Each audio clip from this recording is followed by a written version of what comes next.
It's the Full Court Press with Eric Frandsen and Jason Walker. Welcome back to the to the show that we're doing right now. Following the local teams, breaking down the biggest games with in-depth analysis and team interviews. There's going to be much higher expectations, sense of awareness of what we bring to the table. Join the show by calling into 435-752-1069 or text 435-339-0321. It's the Full Court Press. Throws, ends it. Yes! Caught! Touchdown! Did he get it?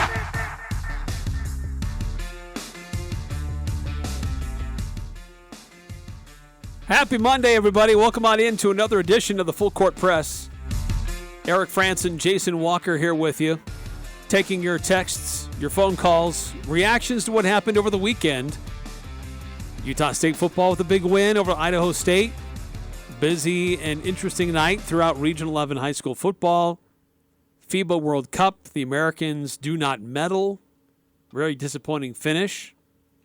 I've got a German living in my house, and he has been letting me know all about it with Germany winning FIBA World Cup this year. And all you have to tell him is that we didn't send any of our top 15 American players, and they sent all of their best players. Yes, that's usually the case. So I'm not upset. I don't particularly care much about international basketball, because everyone knows the Americans are the best, and we're all pretending that these other countries are meeting the U.S. because the Americans send their, D team to all these international events.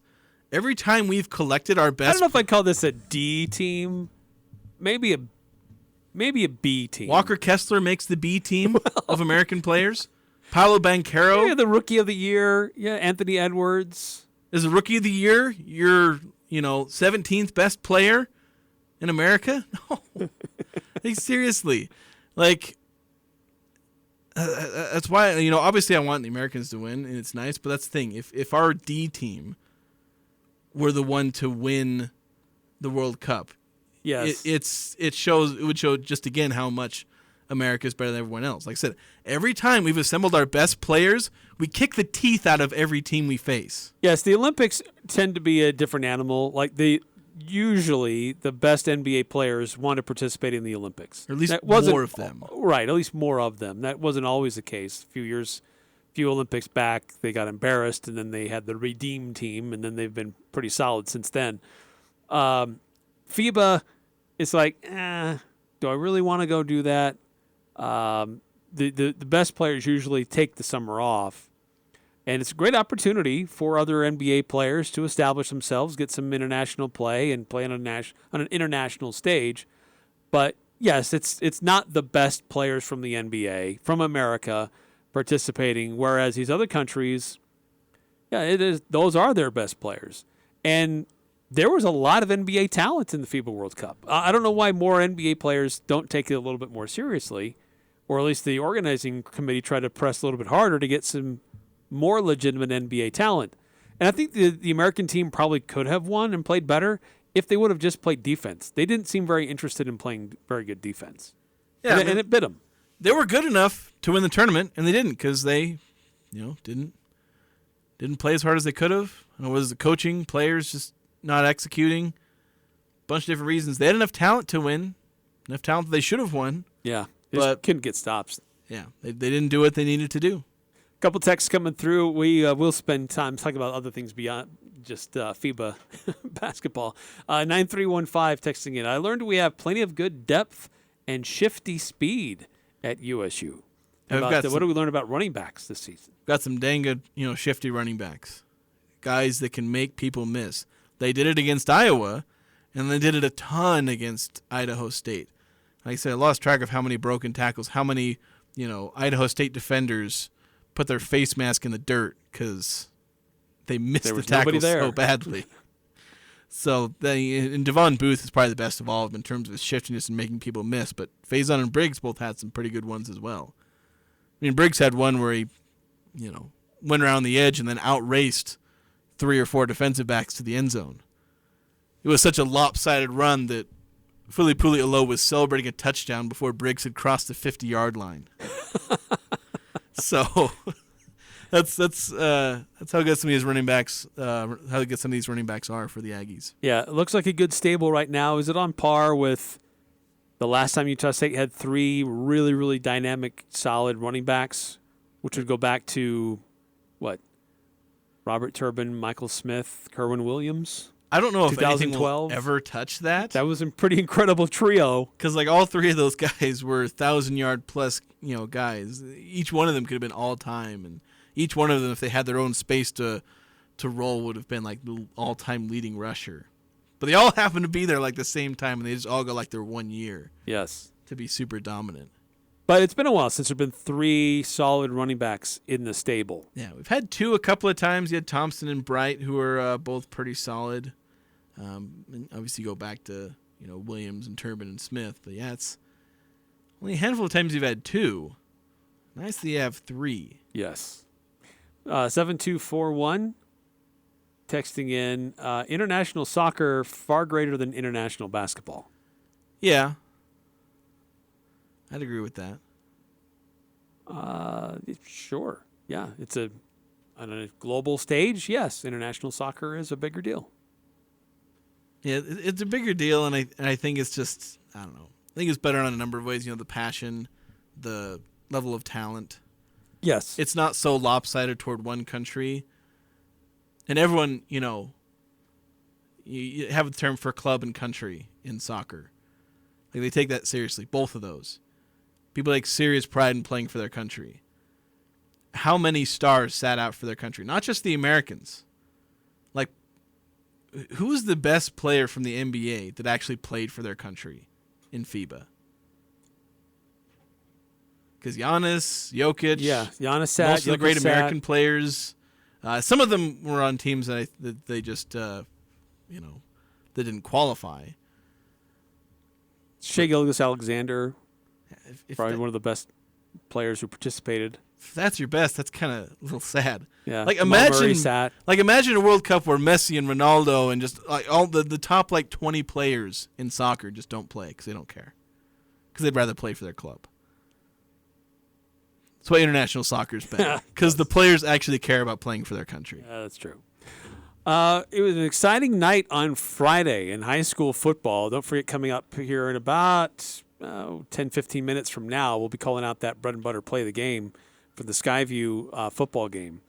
But that Skyview Ridgeline game, it lived up to every bit of hype we tried to give it before Friday, and it did not disappoint, unless, of course, you're the Ridgeline fans. But it was a great football game, down to the wire. Literally down to the very last play was that game finally decided. And everything you would have hoped for in some great teams facing each other. And as you might expect, there were some changes in the RPI. We'll get to those in a minute. But that game, Jason, was incredible. Defensive battle in the first quarter, no score. 7-6 at halftime. Skyview leads Ridgeline. The offenses come alive a little bit more in the second half, but still a great defensive battle.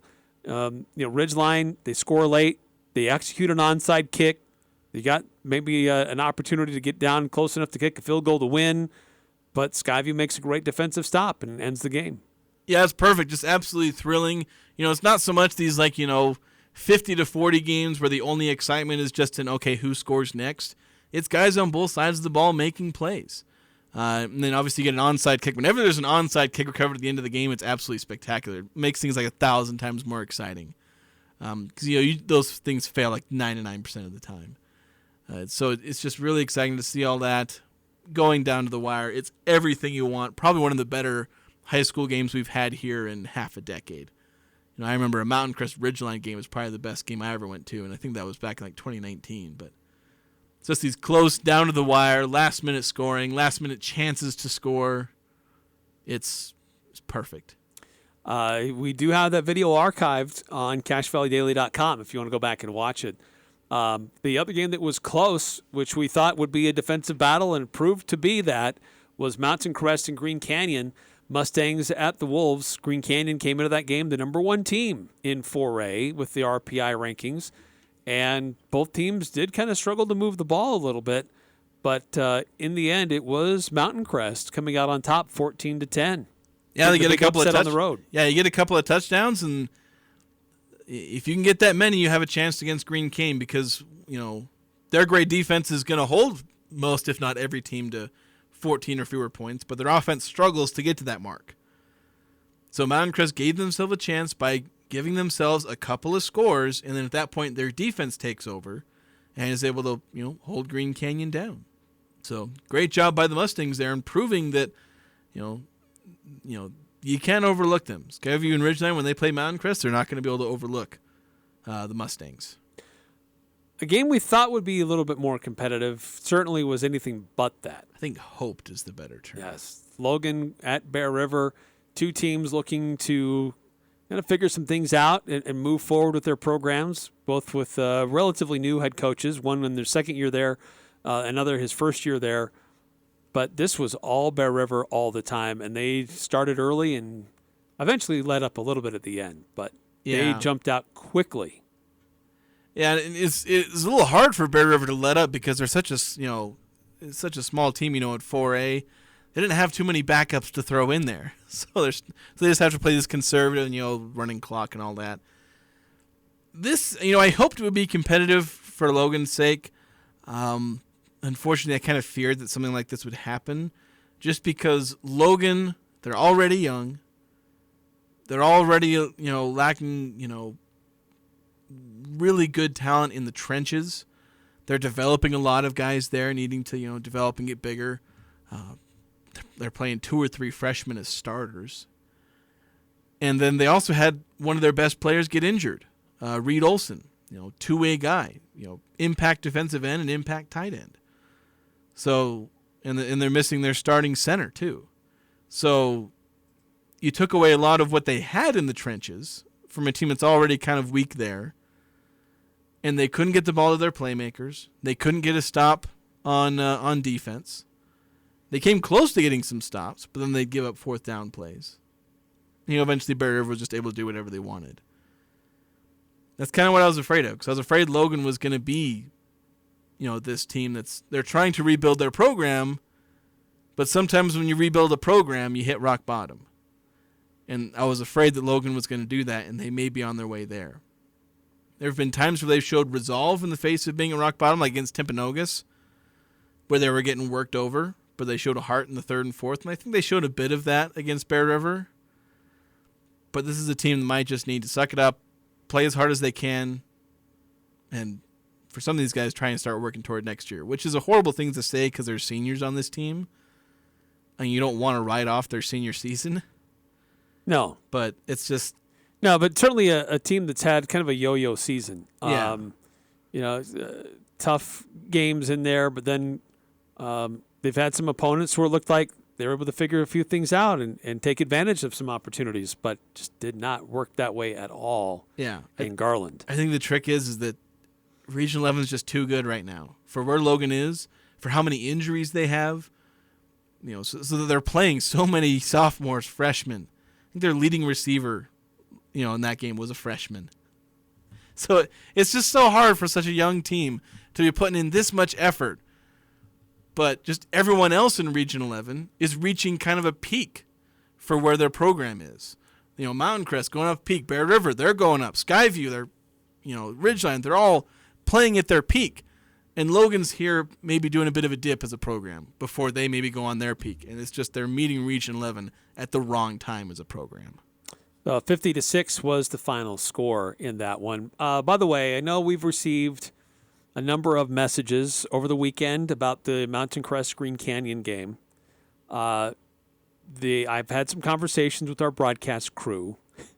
The thing to remember is that these announcers that we use for these games, we have we have a broadcast team dedicated for every school in Region 11. And when it's the home team in region play, it's that home broadcast crew for that game.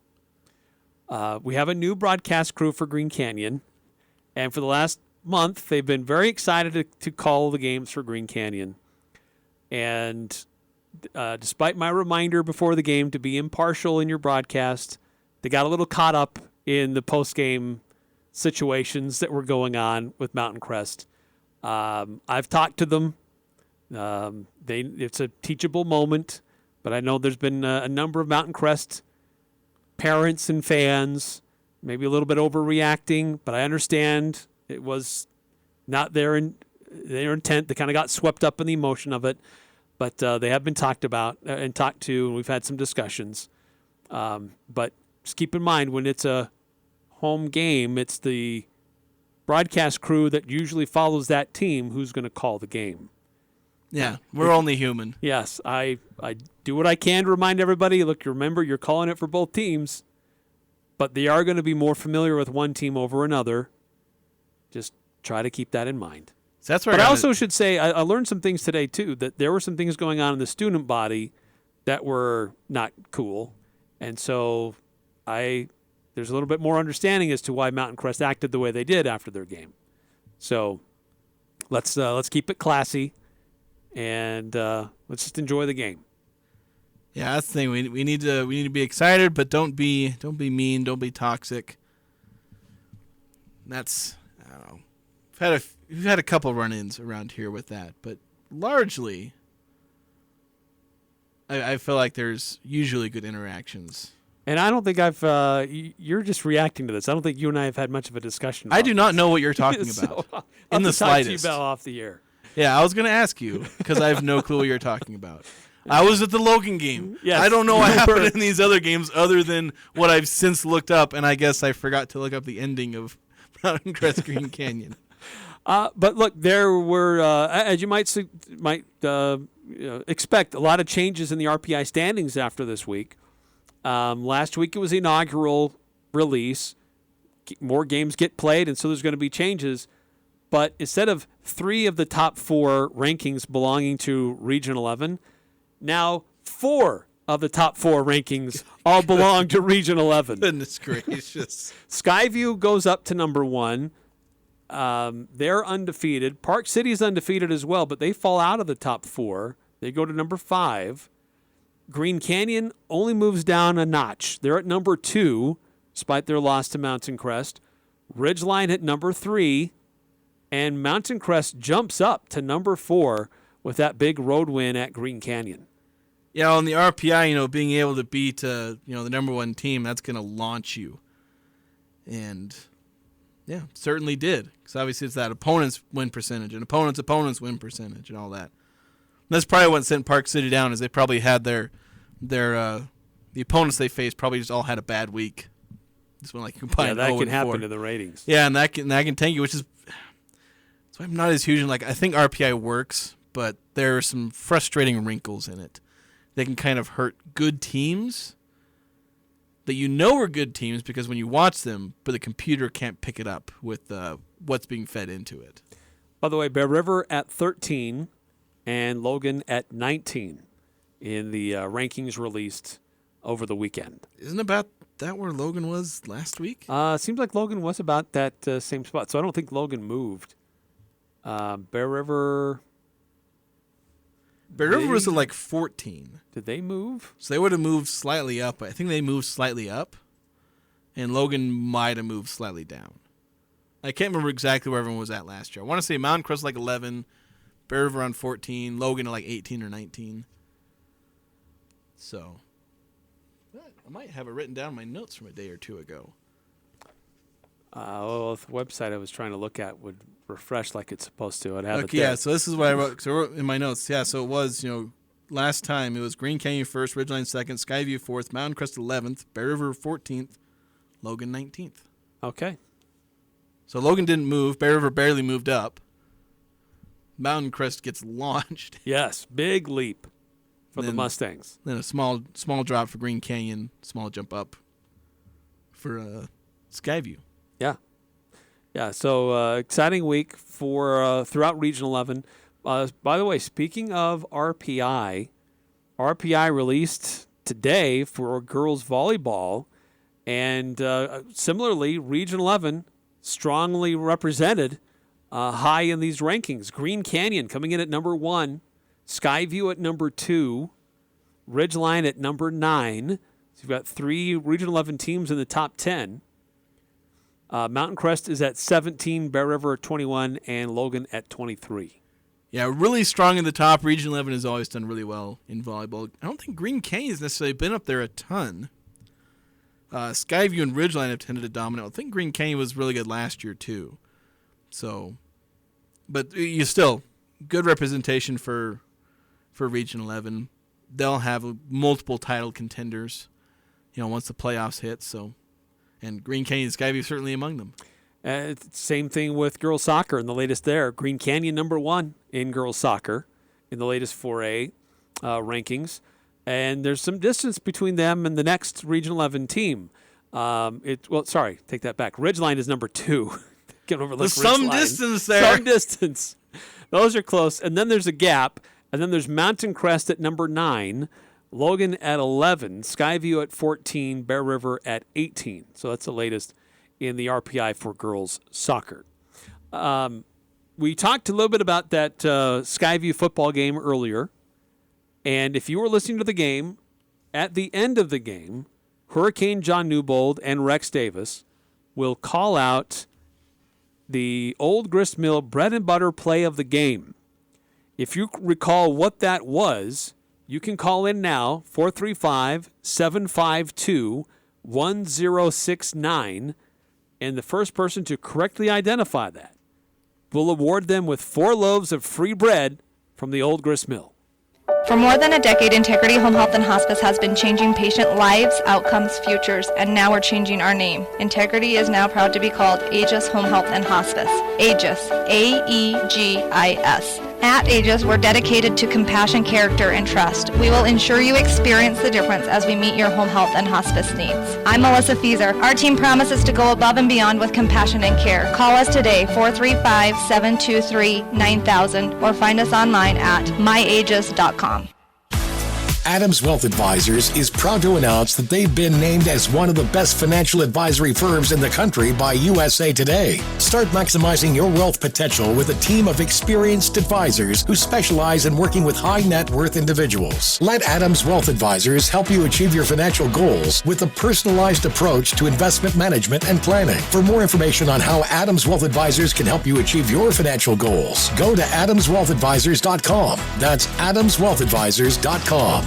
Prodigy Brewing is celebrating fall in the air. Kids are back in school, USU students are on campus, and weekends are for football. At Prodigy Brewing, you'll find something to satisfy everyone's tastes. Juicy burgers, sizzling wood-fired pizzas, tasty salads, and a kids menu. Don't forget that September 13th is the Giant Pumpkin Festival on Center Street. Stop by Prodigy Brewing for a quick, delicious lunch or a tasty Prodigy Brew in the beer garden. Voted best craft beer and bar and grill in northern Utah. Prodigy Brewing on Center Street in downtown Logan. Extraordinary service and family friendly.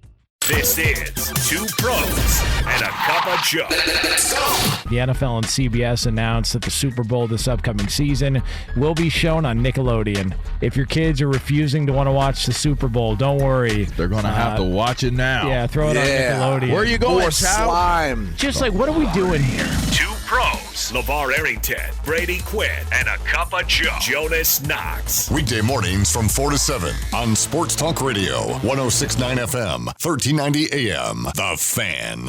Monster Trucks Nitro Tour will invade the Cache County Fairgrounds with 2 big shows, 1:30 and 7:30 p.m. this Saturday. Monster Trucks Freestyle Motocross and Jet Ambulance Meltdown. Plus all new Inflection Buster prices. VIP tickets inclusive pit party pass and the best seat. Get tickets at monstertrucktour.com or get them at the gate. Subject to service fees. For more info, go to monstertrucktour.com. Riding a real monster truck. Kids get a free tour gift at the Saturday matinee show while supplies last. This Saturday, the Cache County Fairgrounds. Following the local teams, it's the Full Court Press with Eric Frandsen and Jason Walker.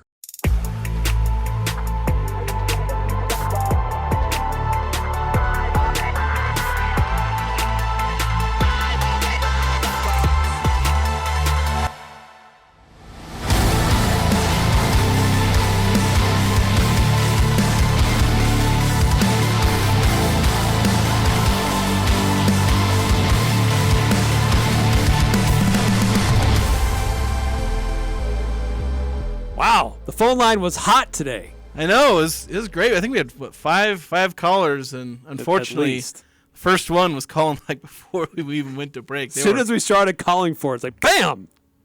There we go. There. So congratulations to Gary Mitchell. Gary Mitchell was the first who called in. We had a lot of calls. So thank you for calling in. Unfortunately, Gary just got to it before everybody else. He was quickest on the dial. But I do appreciate the interest there. And the play went down like this on Friday night between Skyview and Ridgeline. White in the backfield, play action pass. The blitz is on. They set up the screen, picked off at the 30, the 25, 20, 15, 10, 5. Touchdown Skyview, a pick six with Big 2:44. Play. Easton Ballard, the linebacker, comes up with the pick six. That was it. The pick six from 34 yards out. Big play, and really defining play that it put Skyview up after trailing a little bit. Yeah, it really flipped the game around. I mean, Skyview had been struggling. They'd gotten the one, score, and you're down 9-7 at home, and then, like I said, bam, you're up, and they get the 2-point conversion too, so they go up 15-7. And Ridgeline did take the lead after that point, but certainly, made things a little easier for Skyview to manage, getting those points from their defense. Yes. So exciting night there in Smithfield. There was an upset on the road in Green Canyon. Logan struggled. Bear River, big win for the Bears, who've had moments where offensively you see what Trampus Waite wants to do. And if they can do that more consistently, holy cow, watch out for the Bears. Yeah, they've got some weapons on that offense. Owen Olson, he's got Jace Roberts to throw to, Tyden Jones at running back, big bulldozing running back. And when they've put things together, it's really worked out for them. The key will be, can they do it against them? The Green Canyons, Mountain, basically everyone who isn't Logan, I guess. A Logan team that's beat up with injuries and whatnot. That's fair. 6391 texted in earlier. Didn't Luca play in FIBA? He did. Yeah, so that was a reference where I was saying like none of the top players in the NBA were playing. And Luca did play, so that kind of goes against my point a little bit. Yeah, there were a number of NBA All-Stars who were participating in the FIBA World Cup. Yeah. But as far as like the top of the top being an tier. All-Star versus a first-team All-NBA, there's a difference there. But Luka is one of those that you can argue is a top 5 player. And so in that sense, he did play. But you had Giannis and Jokic. I guess everyone in the top except for Luka was sitting out. So there was at least one, megastar in the NBA who was participating, and he did pretty darn well. I think he led the tournament in scoring. Yeah, he did well. His team needed a few more guys like him to go deeper. But another text coming through, 9500. As an MC parent, there was a lot of what I would call standard high school rivalry banter between both schools. Nothing that I heard of crossed the line. Standard gamesmanship that has existed forever. That's the piece of the puzzle the Green Canyon announcers failed to address. Harass the opposing team's quarterback pregame. Go for it. If you can dish it, you better be able to expect it coming both ways. I applaud you guys for addressing both sides. No, I'll be honest. I've been I don't know if the term is perpetrator, because I've had a time where I was covering a sporting event, and I saw some stuff on one side. I didn't necessarily take note of it on the other side. I didn't get the full picture, and I was writing an article, and I ended up upsetting some people because I didn't tell the full story properly. And that can happen if you miss a part of the equation. And honestly, I'm not saying that I was completely innocent there. I didn't do my full job as a reporter. I didn't seek out the other part. And that's something you learn. It's something you move on from. Yep. Learn, move on from. Teachable moments. Yeah, and you get better. And yes. And so that's something that we try and learn as broadcasters, reporters, journalists, whatnot. All of the above. Let's see. I want to get pivot back to, we didn't really hear much from Coach Anderson last hour about Utah State's big win over Idaho State. A few things I did want to get from him. We talked about, or we heard from him at the end of last hour about his team making improvements, certainly seeing some things come together better for USU, and they kind of coupling on that kind of, I guess, in addition to those comments, he still said that there are things to improve upon. Now, the best case scenario for a coach and a coaching staff is to have your team win a game, but still have enough film that you can get your guys' attention the next day. say, okay, we won. That's great, but guys, we got to get better at these things. And he said that his team still has things they can do better at and still need to work on with execution. We executed much better than we did week one. Still things to work on. It was not perfect. The score is a little bit deceiving at times, but we can still be better. There are still things that we can fix, and so that's what the coaching staff has been doing since the game. Celebrated it that night, but then moved on very quickly to corrections and to Air Force. So. And it's a short week. You don't have a lot of time. But what's interesting is we've said this before. This is a hallmark of a good coach who knows that he's going up against a very unique system to take extra time and extra care to get his players ready for it. Matt Wells used to do that and had pretty decent success against Air Force. So far, Blake Anderson at USU, he's 2-0 against the Air Force Academy, trying to get to 3-0. And they spent time in the spring, they spent time in the summer, and they spent time in the fall, and they even spent time last week in their game prep focusing on who they're going to face this week.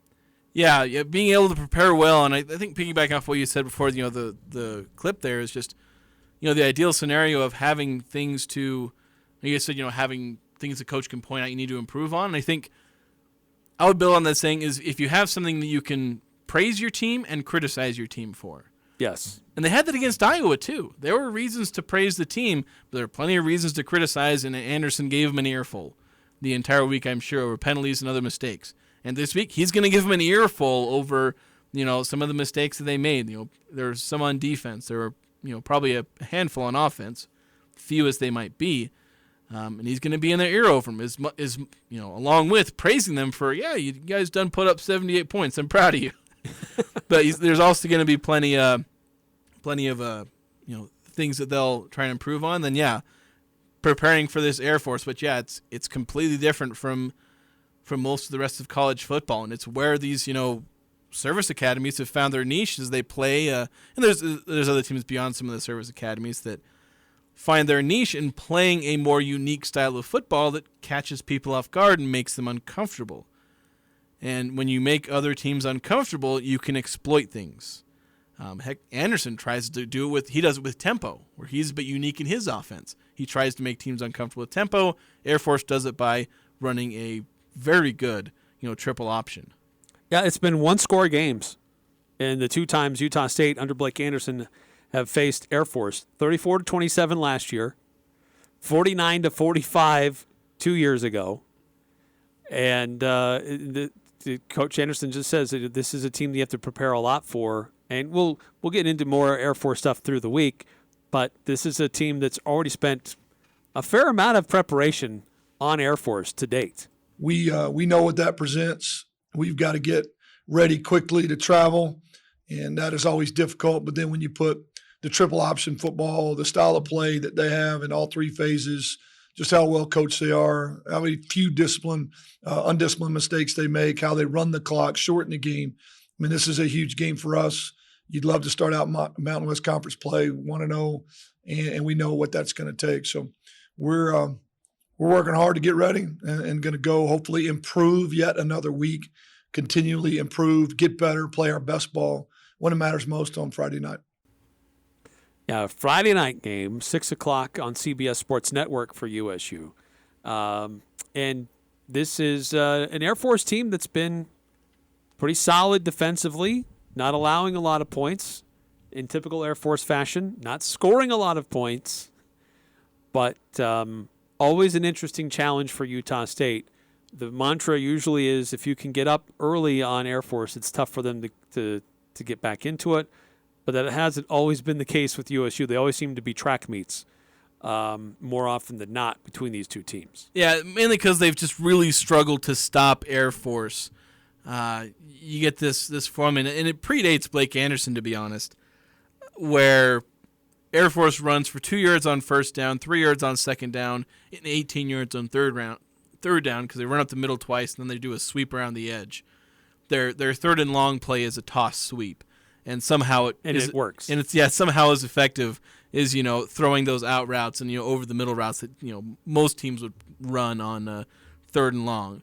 And it's just the weirdest thing. And so having speed, will be key. And I think the Aggies are probably a little bit faster this year. They've got some playmakers. They've got better tacklers. Because that's something they run into is that with Air Force, you got to make a lot of solo tackles because sometimes you're the only guy in your gap.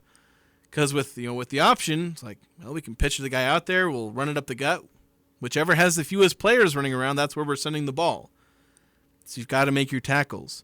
Utah State's been better tackling this year. So if they're able to do that and if they're able to keep up with Air Force, not let them get to the edge on those runs, then it could be a very great game for Utah State. If they don't, then, well, we're going to have another one of these, nail-biting, high-scoring games. Of course, that's assuming Utah State's able to put up more points on Air Force the way they have the last 2 years. Yeah, and so really encouraging to see Utah State offense flowing better this last week, seeing that connection between Cooper Lagat and his wide receivers, seeing better blocking schemes, and the running backs getting loose. Certainly one of those wide receivers who had an incredible first half especially was Terrell Vaughn, and all kinds of accolades after that performance for Terrell. And first, they listed all of them off, and I didn't write them all down, Jason, but you asked him about it. And it's a receptions per game, I think is what he's leading the NCAA right now. He might be leading in total receptions, but at the very least, it's receptions per game. There's some teams that have played 3 games, so he might not be leading in total receptions. But he has, I think, 23. And mind you, I was sitting there, in the first half, and I'm starting to look up all the cool stats that come with, a team that scored 51 points in the first half, and the media relations guy comes up and he's talking about, all right, Terrell Vaughn is the first player to have, double-digit receptions in back-to-back games. And I'm like, hold on, Doug. It's like there's like 6 minutes to go in the first half. He has how many receptions? I hadn't even noticed he had 10 receptions in the first half. I was like, what is going on? Yes. Like, it's ridiculous how often they're throwing to him. First time since Kevin Curtis. Was that 2001? Yeah, it was 2001. That was the stat he was reading off. So, yeah, first with back-to-back double-digit reception games since Kevin Curtis, and heavens, if they're doing a track meet with Air Force, it might become 3. You're right. And so here's Terrell Vaughn kind of reacting to that statistic earlier today. Honestly, it just comes from Sept up in the box and Coach Anderson making great play calls for everybody out there on the field to make plays, and just blessed to be in that position that I'm in right now. Yeah, Cephalo, Anderson, they know they're understanding the talent that they have and starting to utilize it more and more. Yeah. Well, and they called a couple of really nice plays. I know there are 2 that are in my Monday cool down. We're talking about those little bunch formations where they it was like a flood concept where they flood one side of the defense. They're running a zone. They're just running a bunch of routes, and the way they designed it, Terrell Vaughn's wide open. So, yeah, Terrell's going to give some credit to the play design there, because they designed a play where he was wide open for a 30-yard gain and wide open for a 4-yard touchdown. I know there were some people reacting like, well, why aren't they spreading it around a little bit more? Where's Colby Bowman? Where's Otto Tia? Where's some of these other guys? In fact, I don't know if we saw Otto Tia. I forgot to check if he actually played. So I don't know why. I mean, other guys did get involved later in the game, but you go to who's open and who's making the right play in space, and Vaughn was there for Cooper Lagat. It's clear those two have a connection, and they were exploiting it. Yeah, sometimes that's fine. Sometimes guys have a favorite target, and if he's open, then when you complete 14 of 16 passes and 11 of them are to one player, or I think 10. I think one of Vaughn's catches was from Levi Williams, but yeah. If you're completing most of your passes, if one of them's to the same guy, fine. Yeah, it's okay. It's when you're 9 of 17 and you're throwing 16 of your passes to the one guy. It's okay, maybe spread the ball around because maybe that one guy's not open sometimes. That's right. All right, more to discuss, more to react to. How about Jordan Love and Green Bay, and how well did he do? And what about Bobby Wagner returning to Seattle, some of the Aggies in the NFL, and the initial thoughts from week 1 in the NFL. I know we got a game tonight, but initial reactions, 435-339-0321. Clean it up and get it out this fall. Don't wait another winter. Let DD Auto and Salvage pay you for that junk vehicle. DD Auto and Salvage makes it so easy and fast to get rid of your junk or vehicles by paying you the most money possible. Pickup is available. If you have metal, DD Auto and Salvage in Logan want to pay you today. Search DD Auto and Salvage today or call 787-1204. That's 787-1204. See store for details. Security. It's the most precious thing you can give your home, especially if it's guaranteed. No cheap locks, no weak keys, no inadequate hardware, just the expertise and precision and security. Beezer Lock and Key believes there's no place like a safe home and no home safer than one secured by them. It may seem they only sell locks and keys, but what they really sell is peace of mind. Search Beezer Lock and Key or go to 4th North and 1st West and just add confidence. This is Jay with Daryl's Appliance in beautiful downtown Benson. This Labor Day, we have extra savings on Maytag, Whirlpool, GE, and more. Plus, mail-in rebates and interest-free financing going on. Until September 13th, save an extra $50 on a scratch and dent dryer when you buy a washer. Our scratch and dent appliances are tested by our factory-trained technicians before they are sold, and you get Daryl's exclusive 2-year parts and labor warranty. Your Daryl's purchase is always backed by our service and warranty team. Daryl's West on Airport Road. If cost is preventing you from calling an attorney after your accident, you can stop worrying now. You can call the Advocates and discuss your case with an experienced Cache Valley attorney at no cost to you. At the Advocates, when we say you pay zip, nil, nothing, we mean it. Our consultations are free and we don't get paid unless we win your case. Let us be your advocate and we will fight for the settlement you deserve without you ever opening your wallet. Call 801-355-5550 or chat online at utahadvocates.com. The Aggies are #1 here. The Full Court Press. Connect with us on Facebook, Twitter, and online at 1069thefan.com.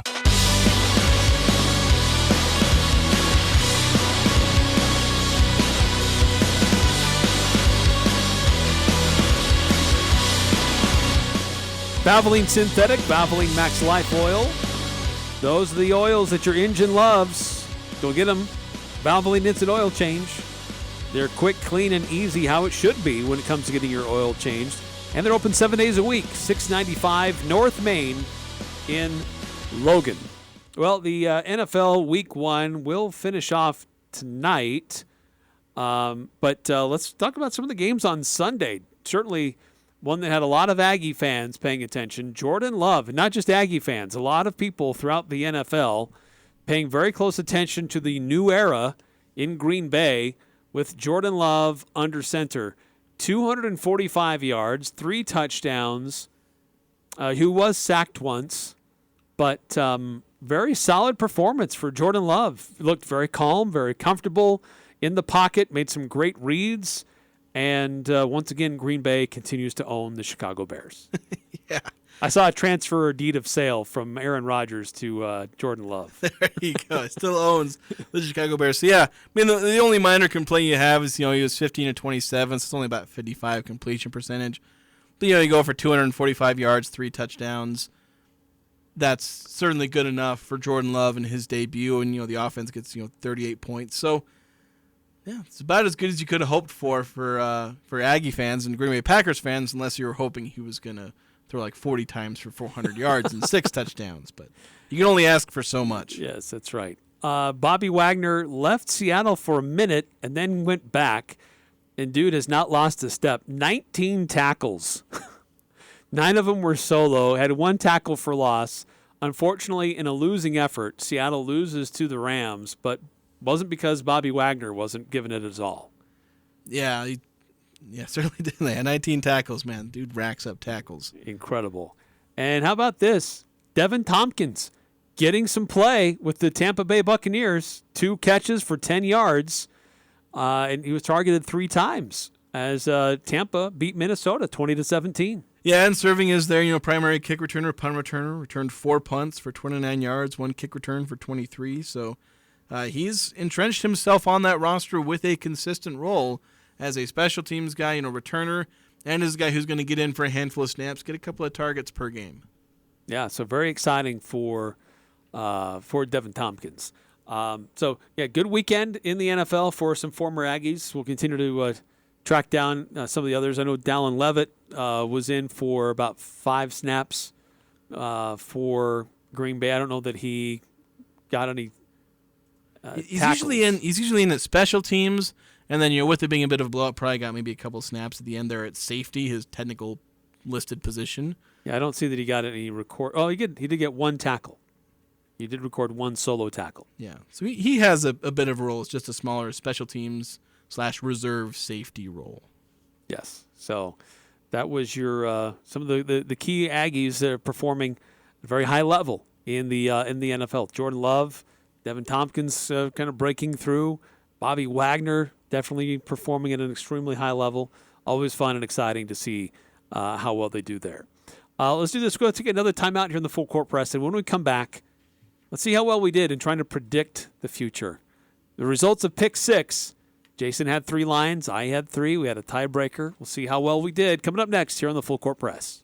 The Sportsman on Main Street is loaded with great clothing, shoes, and equipment. This is Mark inviting you to come in and check out our awesome store. For 71 years, we have outfitted you, whether you are going on the trail or to the theater. Trust me, you won't see yourself coming and going as we work hard to have some of the most unique clothing and shoes you will see anywhere. If it's a bike, skis, or unique clothing and shoes, I promise we will take care of you only at the Sportsman on Main Street in historic downtown Logan with tons of free parking in the back.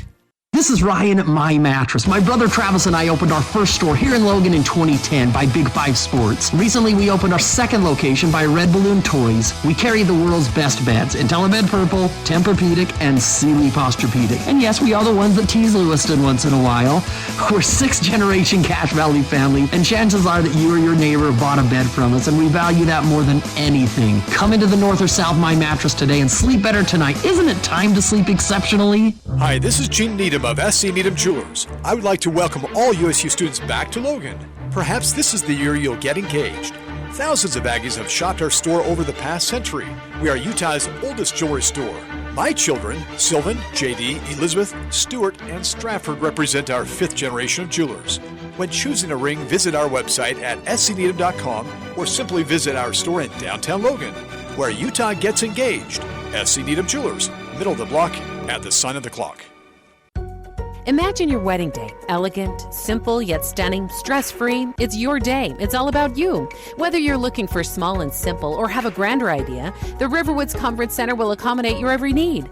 Choose the inside ballroom elegance or outside along the natural decor of the beautiful Logan River. A Riverwoods event planner will work personally with you to make sure your event is exactly how you've envisioned it. The Riverwoods Conference Center, where your happily ever after begins. Google Riverwoods Conference Center or call 750-5151. Do you have a backup generator, or have you explored the options of adding one to your home? Generac backup generators will keep your home or business safe and cool during the summer months if the power goes out. Do you already have a system? Golden Spike Electric can service it for you. If you don't have one, Golden Spike Electric can find the right model for your needs. Find them online at gsegenerators.com or call 435-257-3016. Golden Spike Electric and Generac, power you can count on. It's youth hockey time for boys and girls ages 4 to 14. Youth hockey signups are at cashhockey.com. That's cashhockey.com. The season starts September 13th and runs through mid-March. 6+ months of hockey fun. If you're interested in youth hockey for any skill level, go to cashhockey.com. That's cashhockey.com and sign up today. Space is limited. Cache Valley Youth Hockey. It's where the cool kids play. Interviews, analysis, and a little bit of fun mixed in. The Full Court Press on Sports Talk Radio, 106.9 FM, 1390 AM. The Fan.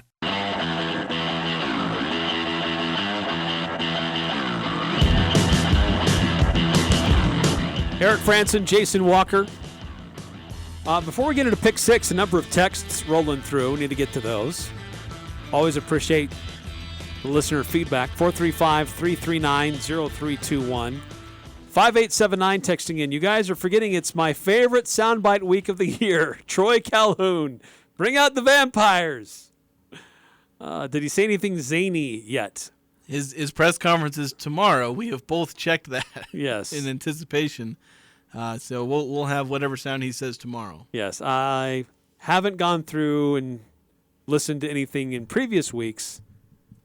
I might just have to. If he's normal tomorrow, I might have to go digging through other games that have taken place. Dig for that vampire clip too. Also, Air Force 9.5-point favorite. Yeah, that's. I mean, if you're still basing it off what you think Utah State was at the beginning of the year, and also what Air Force is, that's a pretty fair line. In fact, it's probably a better line in favor of the Aggies. Probably went in their favor because they put up 78. Yeah, it seems a little aggressive to me. It's a little long, you but spot 3 to the home team, but so I mean, on a neutral field, you're giving them Air Force a touchdown. I think that's mostly fair. Yeah. Based on what the expectations were for these two teams at the start of the year. You're right. You're still basing it off of the start of the year. 5308. A lot of doubt after seeing Love sit for 4 years, but those years were spent watching and studying one of the greats in Rogers. Hopefully he still studied his on-field play and not his off-field antics. Yes. Yeah, lots of time to soak it in, get caught up to speed on the NFL culture, the speed of the game, what his coaches want of him, and very positive things that were being said about him in the offseason leading up to this. So let's hope it continues. Yeah, hopefully he'll continue the good play, continue to be efficient, continue to win. Yeah. 6860. My son was at the Seahawks game on Sunday. Said it was crazy loud, but the most loud time of the entire game was when they announced Bobby Wagner as a starter. Apparently Seattle still absolutely loves him. Yeah, he's Hall of Fame linebacker. Spent a long time, so he's certainly got a home in Seattle there, and a lot of people love him there. Very cool. Thanks for passing that along, 6860.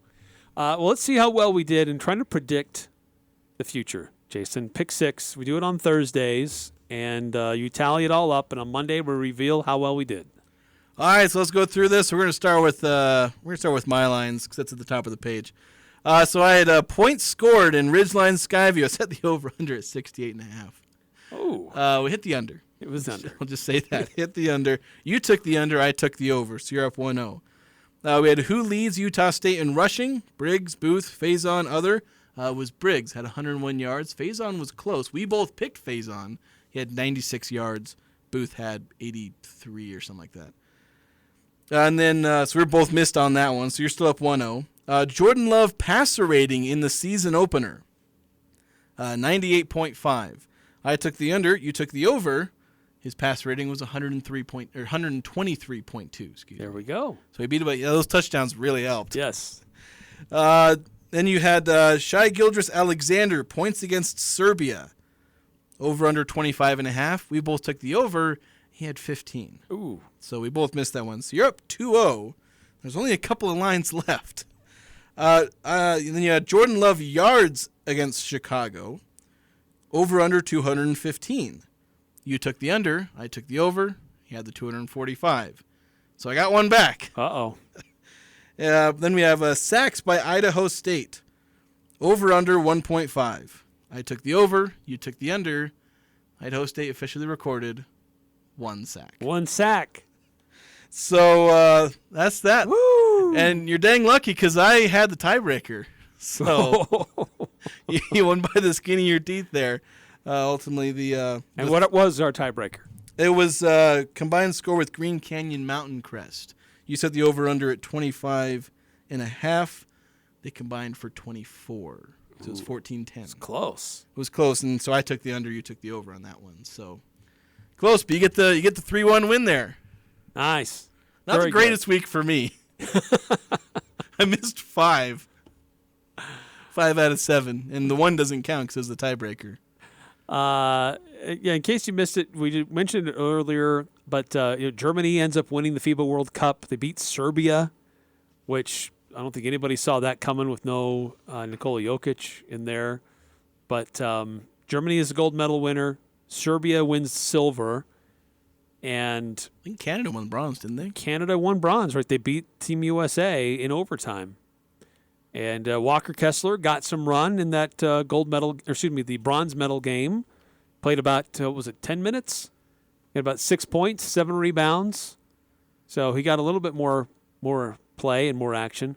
But that American team struggled with defense. They struggled against Germany earlier in a friendly and had to come and have a crazy rally late in a friendly to come back and win the game in overtime. But Germany didn't let that happen. It was close. I watched the end of that game the other day. to determine who was going to go to the gold medal game. But hand it to the Germans. Good for them. Good for international basketball. Yeah. Good for international basketball. Just remember, USA is still the best. When they really want to put their best foot forward, yes. Yes. Kevin Durant did not participate. LeBron James did not participate. When we put our best players in there, as I said, the USA will kick everyone in the teeth. And they'll win gold. Because USA is still the best. Yes, that's true. So it was a very interesting, very busy weekend, and we're excited for this one. We got a number of teams who have homecoming games for high school football games, and that makes it a little bit extra interesting for some of their games and some of their festivities. So stay tuned for that later in the week. Utah State will play on a Friday. They're going to be at Air Force, so it's going to be a very busy week previewing the games and what's going on. We'll hear more from Coach Anderson, more from Simeon Harris and Terrell Vaughn through the week. We'll also hear from Coach Troy Calhoun tomorrow and some of his players as well. So stay tuned. It'll be next on Full Court Press.